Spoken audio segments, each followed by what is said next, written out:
Welcome to Fear Street.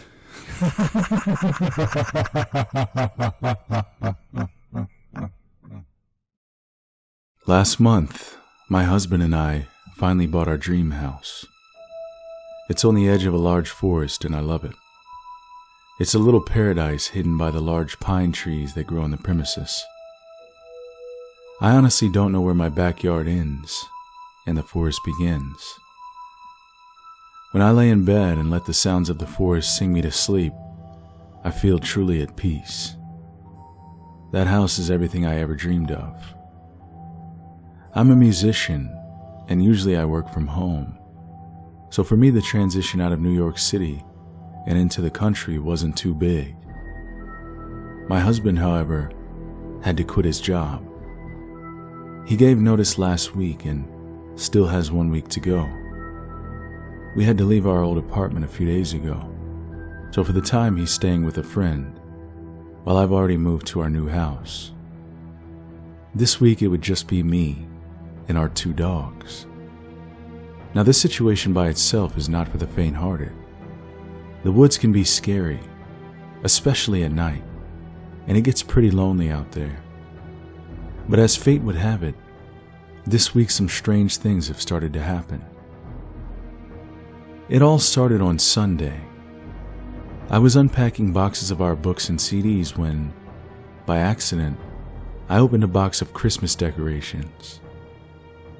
My husband and I decided for our unused stuff to be stored in the basement, as it was just a cement hole anyway. A cold, windowless room, not much bigger than a walk-in closet. I walked down the wooden stairs and dropped the box in a corner when I noticed there was a small hatch on the wall under the staircase. Initially, I got really excited, as I thought it was a safe or something. But then I noticed there was only a latch on it to lock it from the outside. I wondered if it could be a door, but the opening was quite narrow. A small person, such as myself, would maybe fit, but say my husband would have trouble fitting through. Stepping closer, I noticed a small plaque that said, "Keep shut at all times." I opened it anyway. There really wasn't anything to see though. It was really dark inside, and the light from the basement was way too dim to light it at all. From inside came a clicking or snapping kind of noise. Not quite rhythmic, but frequent enough that I thought maybe it was some type of machine. I didn't dare sticking my head or limbs in for fear of getting electrocuted or cut in half. So I shut the hatch and resolved to take a look when I'd unpacked my flashlight. The following days, things got pretty weird. On Monday, the dogs were going nuts. As soon as the first one stopped barking, the other would start again. They were just barking into nothing, dark corners or the ceilings in rooms that weren't lit. Tuesday, the dogs fortunately had quieted down. However, that night, while making dinner in the kitchen, I heard the same clicking that came from the space behind the hatch. It originated from the corner of the living room that was only barely illuminated by the light from the kitchen. I approached quietly, but when I was about to flip the switch, one of the dogs flew past me and barked at whatever it was that made the noise, and the noise stopped. I turned on the light, but nothing was there. When I called my husband that night, I told him I thought we had an infestation of some sort. Then, at night, things got really weird. I was in bed, sleeping soundly, when I woke up from one of the dogs scratching the door from outside the bedroom. I cringed as I heard its nails drag across the fresh paint, but I didn't let it in. Almost immediately, I drifted back to sleep. That morning, one of the dogs decided to pull me out of my slumber by aggressively licking my face. I groggily pushed it off and pulled the sheets over my face when I remembered the scratching. I cursed and hastily got up to check if he'd ruined the door.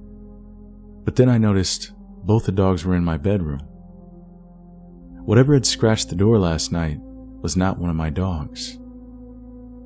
Oh, and it ruined the floor, by the way. Also, when I went down for breakfast, I noticed the bowl of dog food was completely empty, even though I had just refilled it the night before. When I called my husband that evening, I told him I thought we had an infestation of something big. You might think I would have been scared at this point, but I hadn't quite connected the dots, and we live in an old house, so I figured anything was possible.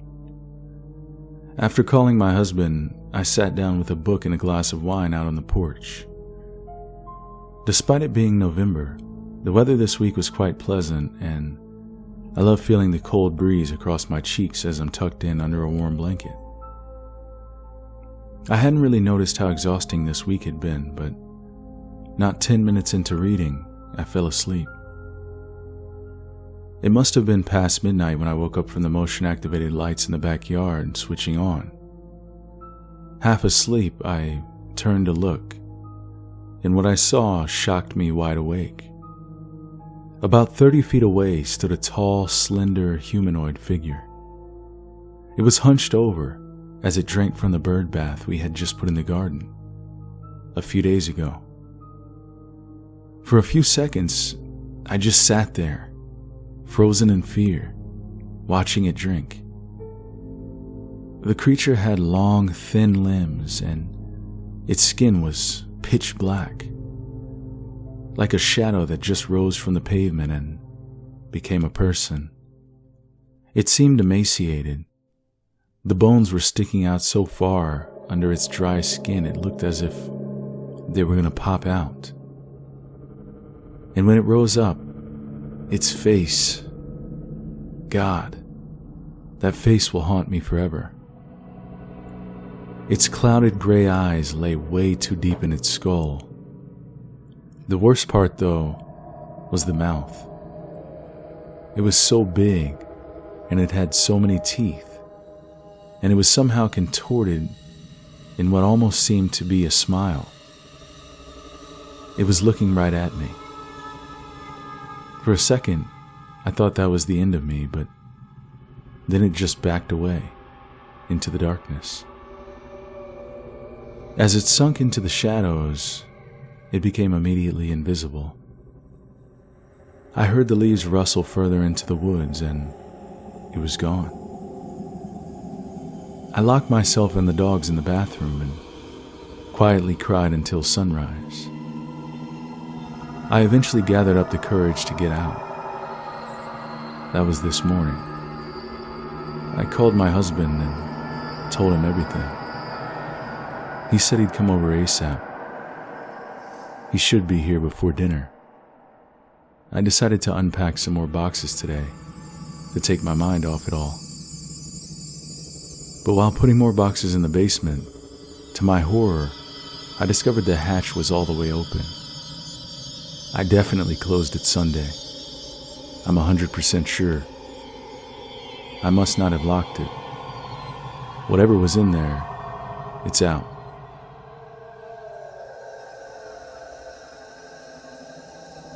I used to work at a cheese factory on the edge of a cornfield in southwestern Minnesota. There were a series of days in the summer of '04 or '05 where it was so hot that the milk being delivered to us in trucks would evaporate before we got it. It made work easy.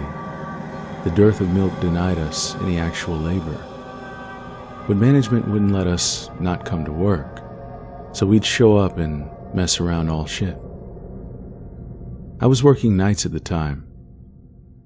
It was 2 or 3 a.m. and I was out on the loading dock watching bats fly around the floodlights because I liked being out in the cool night air. The corn was about as high as my shoulder, so about 5'10". As I was watching the bats, I looked down at the edge of the cornfield. Something was moving there. It was the size of a small child and very, very skinny, pale, was something that looked like a head of straight, black hair. It moved in a sort of jerky gait, like someone dancing the robot badly. It moved in chunks, legs, then hips, then torso, shoulders, neck, and finally, head. It was looking back into the cornfield, or at least I felt like it was. I felt prickly all over. I didn't know what it was. I thought it was a heron or something at first, but it looked too much like a person. It didn't move like a person, though. Gradually, step by step, it began moving toward me. Letting my curiosity better my fear, I moved toward the edge of the dock, which was raised a few feet off the ground.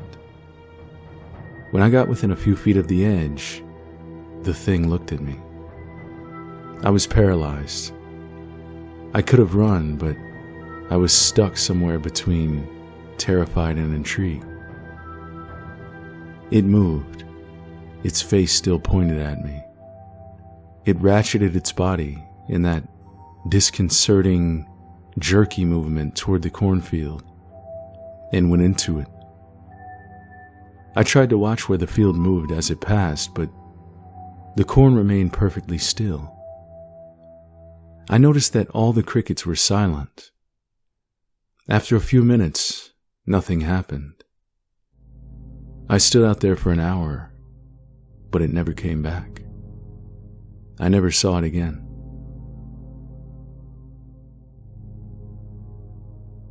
I've experienced something this week truly phenomenal that I can't explain.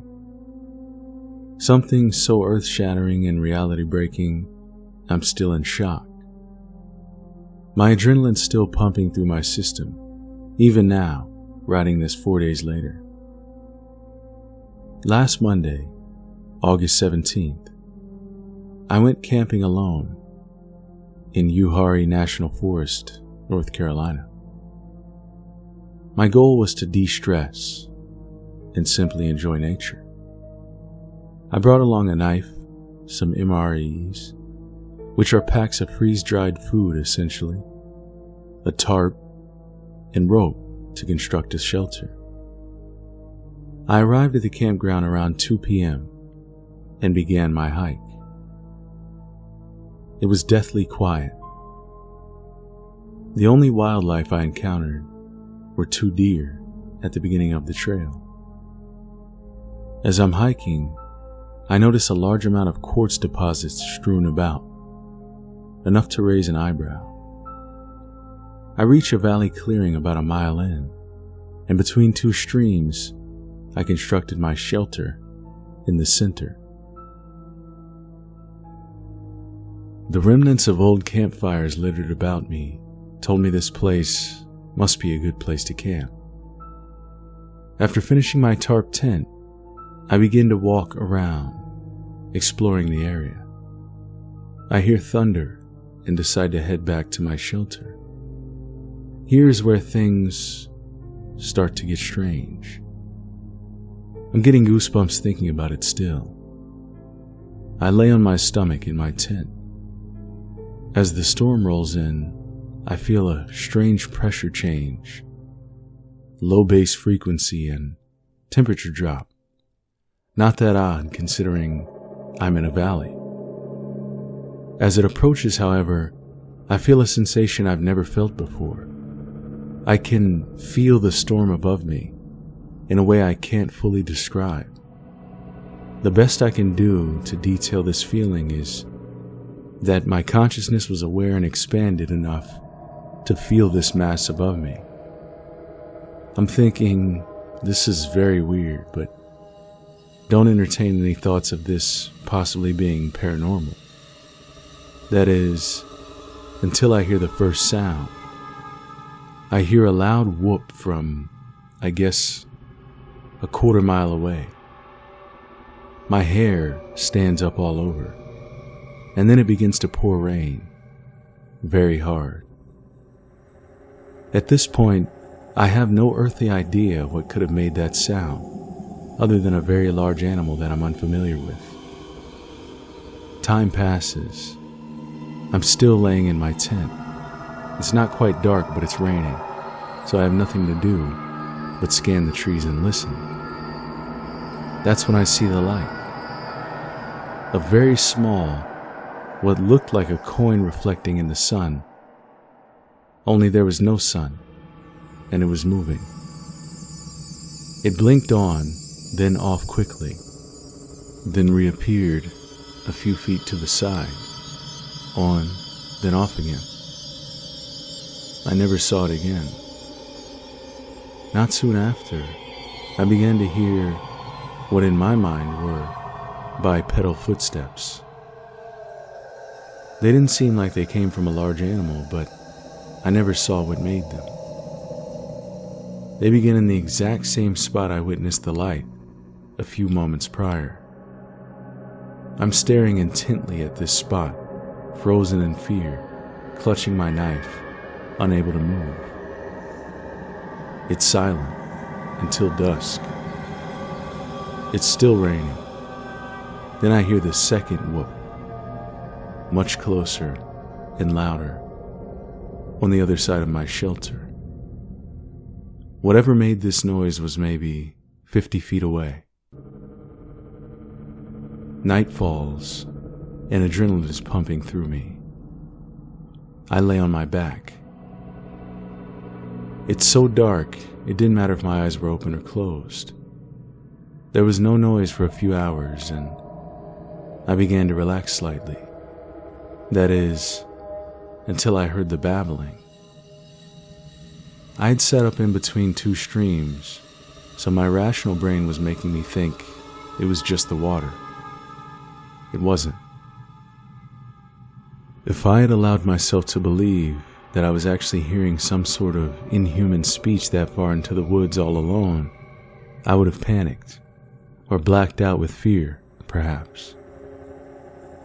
I hear this intermittently throughout the night in two places. It's soft, as if they're whispering to each other about me, not wanting to wake me up. I lost consciousness at some point, but awoke to something being thrown at my tent, possibly a small rock.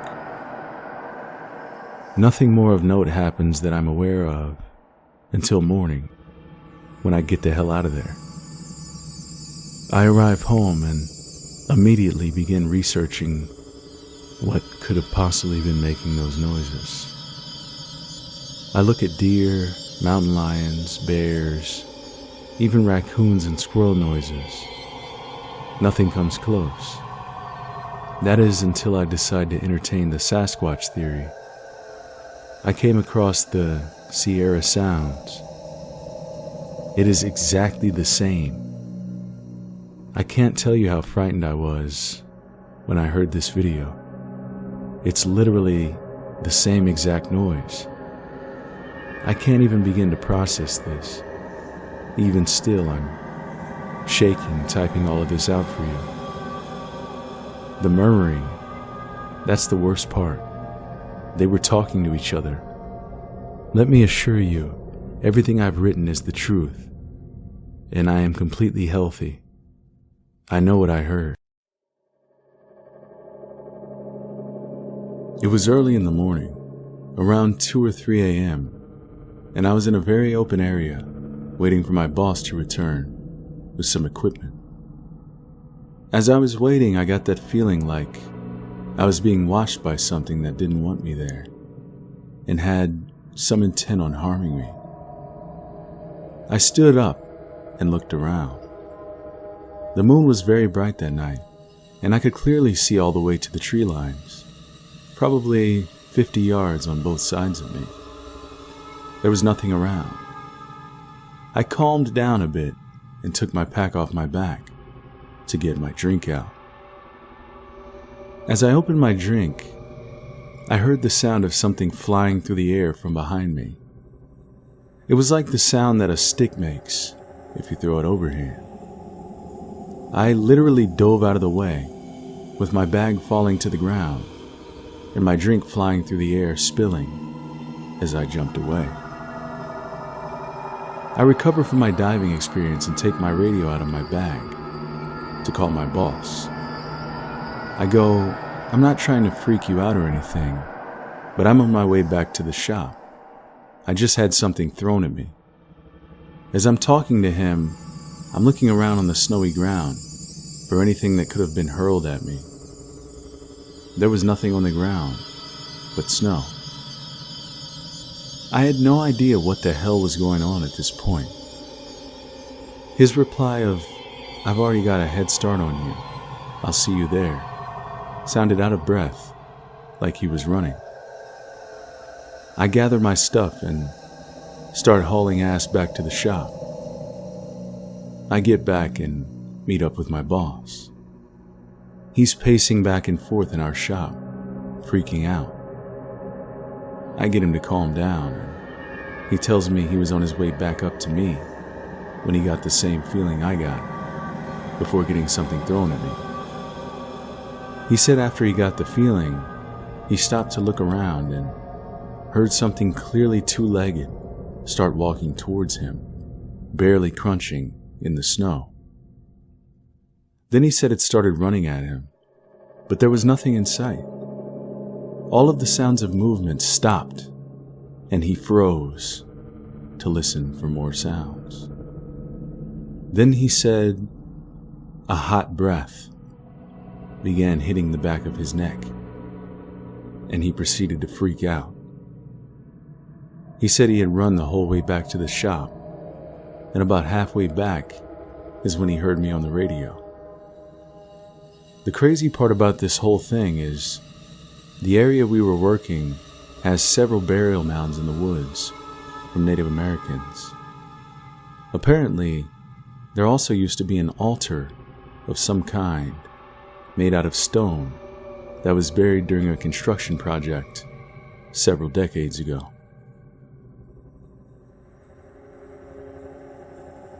As I sat in the dark in my tree stand, I kept having the feeling of being watched. Now, I've hunted, camped, and grew up in the woods, and I'm completely at home, day or night, in the darkest, deepest swamps. But I'd never had this feeling. I just couldn't put my finger on it. When I was climbing down later that morning, I saw something out of the corner of my eye, and about the same time, I heard a loud crash, and I just barely caught sight of something running through the palmettos parallel to me. Now I say barely because it looked like a huge brown dog. Honestly, at first I thought it was a buffalo. It crashed through the thicket, and I heard it hit water. It sounded like a herd of hogs plowing the trees. Around 2 or so that afternoon, I had been sitting in the stand maybe an hour or so when I heard the faint splash of hogs across the thicket in the swamp. As it got louder, I began to get nervous. It was so weird because I had never felt that way before. Well, what I thought was a bunch of hogs turned out to be one single critter. When it was within 100 yards, I could hear it plain and clear. Whatever it was in no hurry and stayed out of sight. I had scouted the area, and I knew the water the creature was in was waist deep on me. I could hear the splashes as it put one foot in front of the other, real slow, like it was trying to be quiet. I thought it might be another person until I thought about how deep that water was. I would never point a gun at a noise or anything I wasn't planning to kill dead, but as that noise got louder, I was looking down the barrel. I was actually shaking. The creature eventually got to the edge of the water, with about 40 yards of thicket before the open ground between us. It crashed about 10 or 15 yards and then went quiet. Deathly quiet. No frogs, no crickets, no birds, nothing.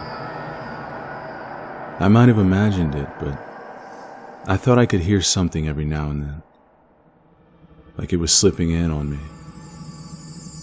It was getting dark by then, and to say I was shaken would be a huge understatement. I never saw or heard anything else that evening, but I was so put off by the sounds that I left my bag hanging on a nail in the stand. It was 2 days before I got up the nerve to go back after my bag. But when I returned, the bag was gone, and the bark of the tree had been scratched and clawed to hell. I haven't been back to that swamp. I've told a few people about the creature, but I don't think anyone believes me.